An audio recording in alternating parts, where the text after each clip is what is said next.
Phone मगड़ को रहती है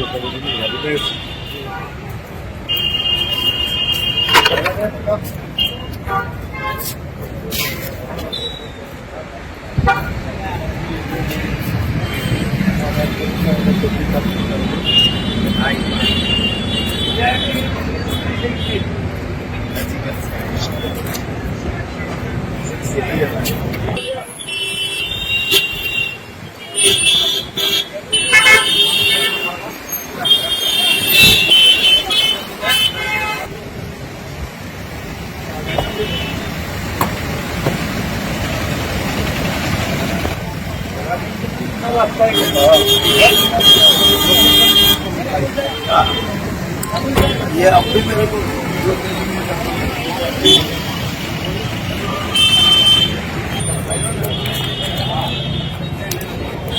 रिक्शा लेके भी इलेक्ट्रिक मॉडल लिए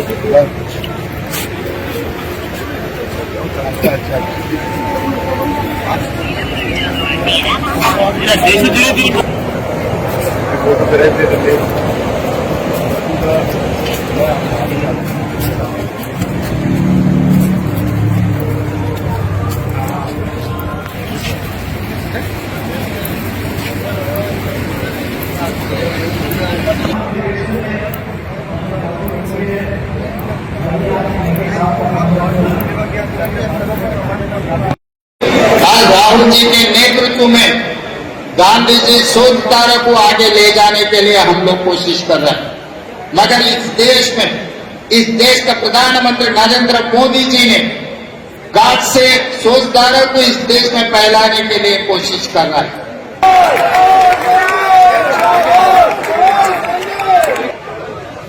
केसी वेणुगोपाल जी, मुकुल वासनिक जी, CWC members, senior leaders on the dais, friends from media. Ex serviceman status मिलता था, उसमें सब लोग जा सकते थे, खत्म कर दिया। आज हमारी सरकार युवाओं को कहती है कि अगर आप युद्ध में शहीद होंगे और अगर आप अग्निवीर हो तो हम आपको ना पेंशन देंगे ना शहीद का दर्जा देंगे।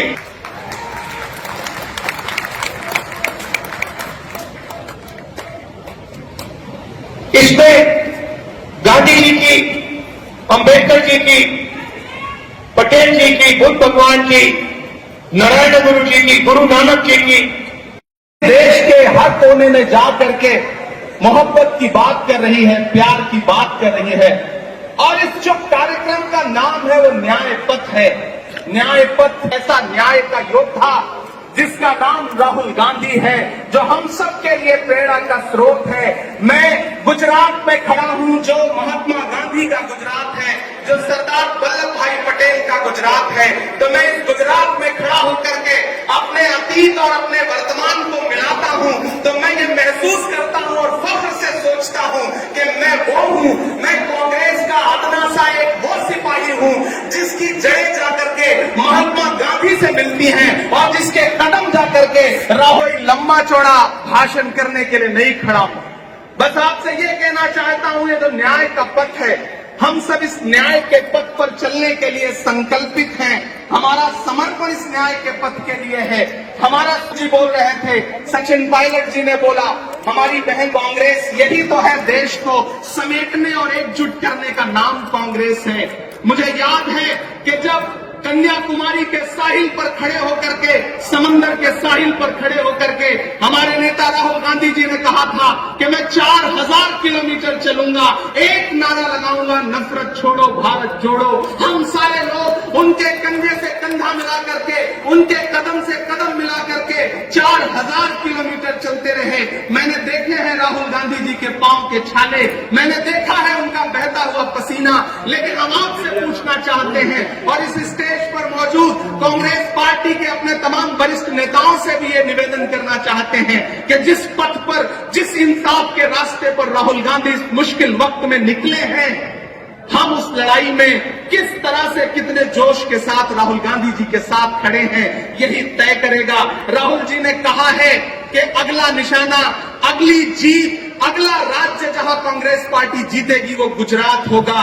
तो याद रखिए कि हार तब होती है जब ठान लिया जाता है, हार तब होती है जब मान लिया जाता है, जीत तब होती है जब ठान लिया जाता है। अगर हमने ठान लिया कि जहां से आज सत्ता के शीर्ष पर बैठे हुए लोग नफरत परोसने का काम कर रहे हैं, असमानता का काम कर रहे हैं, संस्थाओं को कुचलने का काम कर रहे हैं, उनके खिलाफ अगर हमने उन्हीं जड़ों में जाकर के मेहनत की, हिम्मत दिखाई, तो मुझे पूरा यकीन है कि जिस तरह अंग्रेजों के खिलाफ लड़ते हुए कांग्रेस पार्टी ने इस देश को स्वतंत्रता संग्राम के जरिए आजादी दिलाई थी, तो ये लड़ाई भी उस स्वतंत्रता संग्राम से कम नहीं है। उस लड़ाई का नेतृत्व महात्मा गांधी जी कर रहे थे, तो इस लड़ाई का नेतृत्व राहुल गांधी जी कर रहे हैं और हम सारे लोग राहुल गांधी जी के साथ खड़े हैं। हो सकता है कुछ लोग इस सफर में, इस मुश्किल सफर में छोड़ के चले गए हों, उन्हें नजरअंदाज करिए और एक नई पीढ़ी, एक नई ऊर्जा के साथ राहुल जी के साथ खड़ी हो।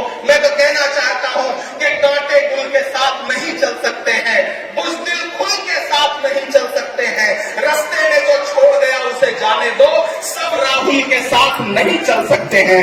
आप सारे लोग, हम सारे लोग और इस देश के लाखों लाख करोड़ों करोड़ मौजूद थी इस देश के लिए, इस संविधान के लिए लड़ाई लड़ने के लिए। और राहुल गांधी जी भी लोकसभा में पिघल रहा है, दिलों में लावा उबल रहा है। सुबह सुबह जब हुजूम लेकर सफर पे निकले तो यूं लगे है कि जैसे सूरज निकल रहा है। वो चल रहा है, वो चल रहा है, वो कह रहा है कि नफरतों से जो दिल है टूटे मैं जोड़ दूंगा।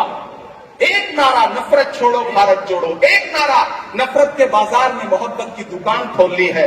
वो कह रहा है कि नफरतों से जो दिल है टूटे मैं जोड़ दूंगा। वो कह रहा है हर एक दरिया, हर एक तूफान को मोड़ दूंगा। सुनो सितमगर, न समझो डर कर मैं अपने लोगों को छोड़ दूंगा। सितम की गर्दन मरोड़ दूंगा। सितमगरों की हर एक ख्वाहिश, हर एक साजिश कुचल रहा है, वो चल रहा है, वो चल रहा है। इस देश के जो 1% सबसे अमीर लोग हैं, उनके पास देश की 40% संपत्ति है। 1% अमीर लोगों के पास 40% संपत्ति है और जो निचले 50% लोग हैं, उनके पास मात्र 6.5% संपत्ति इस देश की है। हम लोग ये संकल्प से कैसे जाना पड़ेगा? कर्नाटका में हम लोगों ने यह संकल्प लिया कि 2025 संगठन का वर्ष होगा। साथियों, मैं चाहता हूं इस अधिवेशन की महक पूरे देश के हर गांव, हर ढाणी, हर कस्बे तक पहुंचे। जिस इच्छा शक्ति के साथ हम संघर्ष कर रहे हैं, जिस मजबूती से राहुल गांधी जी, मोदी जी और पूरी सरकार को चुनौती दे रहे हैं, उनके साथ कंधे से कंधा मिलाकर हम लोगों को राजनीतिक विजय प्राप्त करनी पड़ेगी। और राजनीतिक विजय प्राप्त करने के लिए संगठन को मजबूत करना बहुत जरूरी है। न्याय का संकल्प, संघर्ष का पथ। आज साथियों, हम एकजुट हो जाएं, पूरी दृढ़ इच्छा शक्ति के साथ न्याय का संकल्प करें, संघर्ष के पथ पर आगे बढ़ें और आज इस बेहद कठिन दौर से हम साकार करेंगे। ये संघर्ष रंग लाएगा और विजय दिलाएगा।